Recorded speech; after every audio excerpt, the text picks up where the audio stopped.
working together, we can absolutely turn nature. But on our own, I think we are, well, I am definitely shouting in the darkness when I'm fighting this stuff.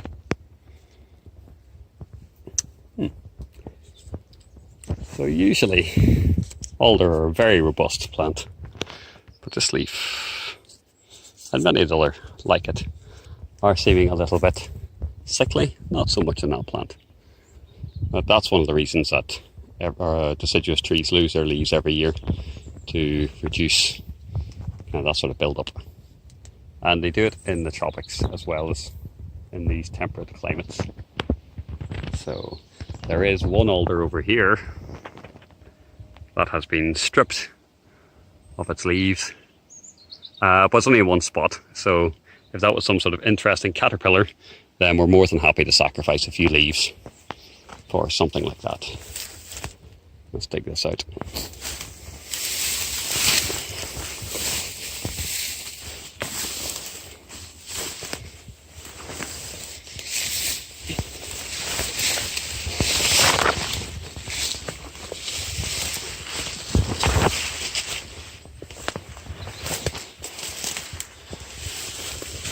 And I can't quite remember if I planted this hazel or not. I've certainly trimmed it over the years. This is a Roman approach. Get the enemy under your heel and stamp on its skull. Well, I should say there, really. But in war, you want to dehumanize your enemy. So, let's see.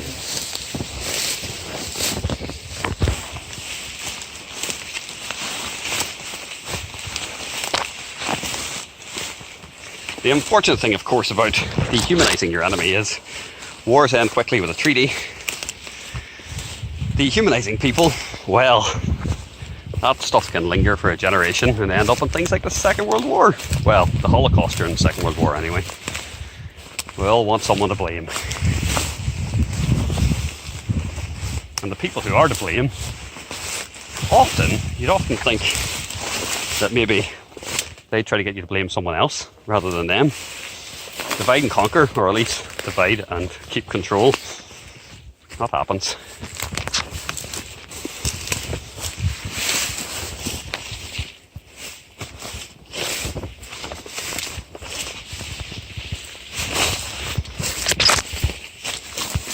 Oh yeah, Bracken is a wee bit carcinogenic, so probably I should be wearing some sort of breathing apparatus, or well, a good dust mask. And I think, doing strenuous exercise with those dust masks on, it's actually quite good fun. It increases your CO2 rebreathing, which I discovered while rendering. And yeah, it's quite interesting. A bit Wim Hofy.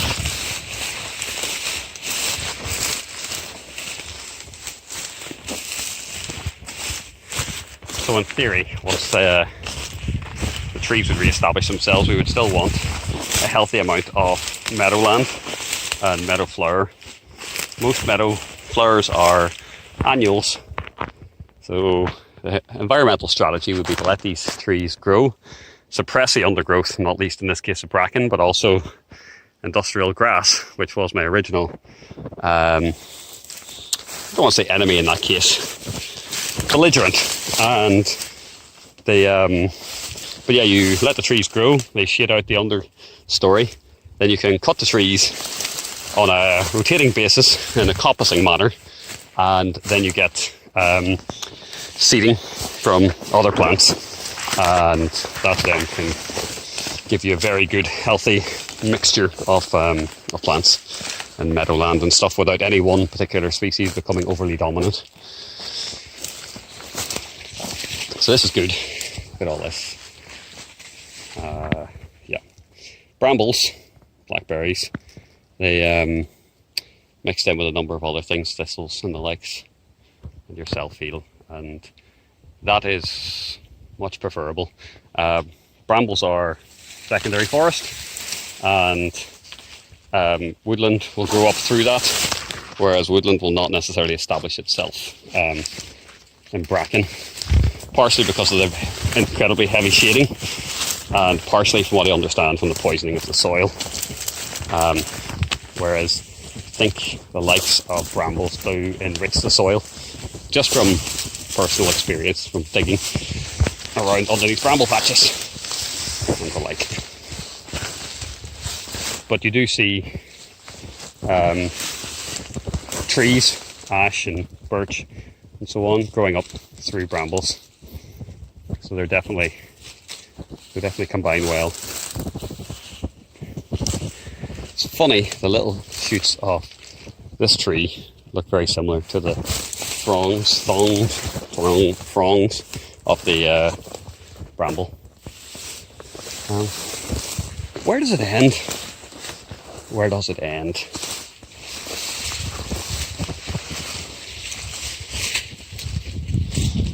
Usually I'm a big fan of a multi-leader. Oh no, sorry, a single leader. But with some of these, quite happy to let the multi-leader come along. Maybe this is a kind of favoured child syndrome. They just think they're cute and young. Don't want to treat them mean and make them stronger.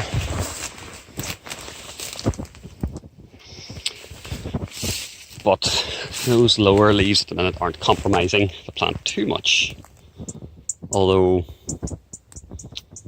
look at all those berries down there. Well, we'll see. Always good to experiment.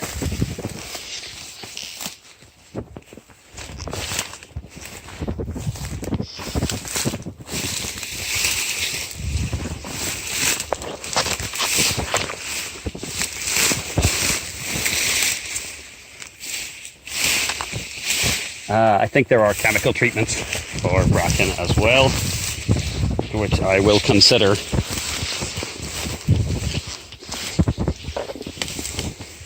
But only whenever there's a clear long-term strategy.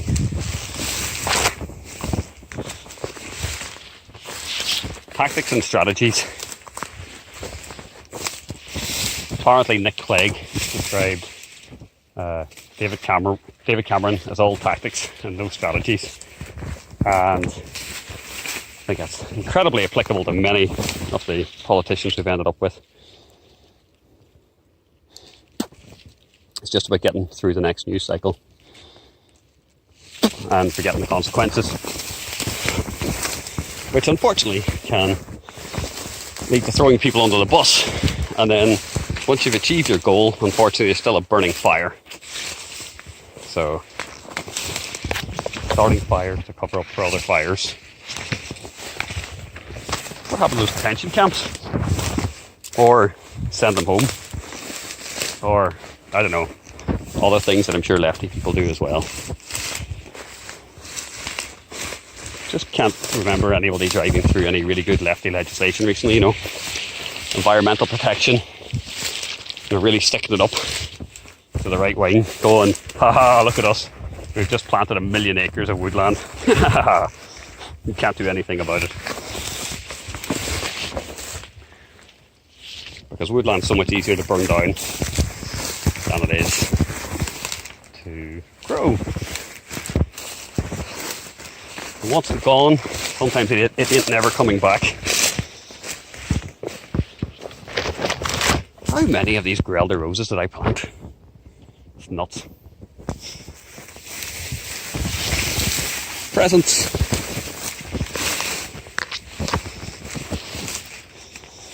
So, for instance, there, it's throwing up another leader. That's very shrubby in its way. I think this is a shrub anyway.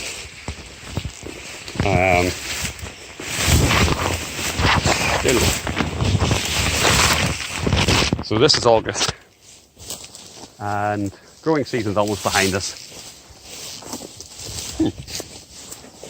I wonder how this happened. This is an ish old wound.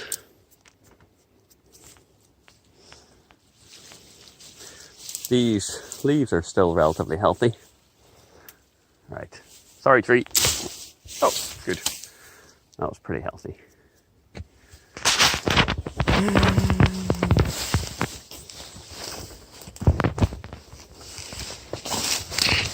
So where were we?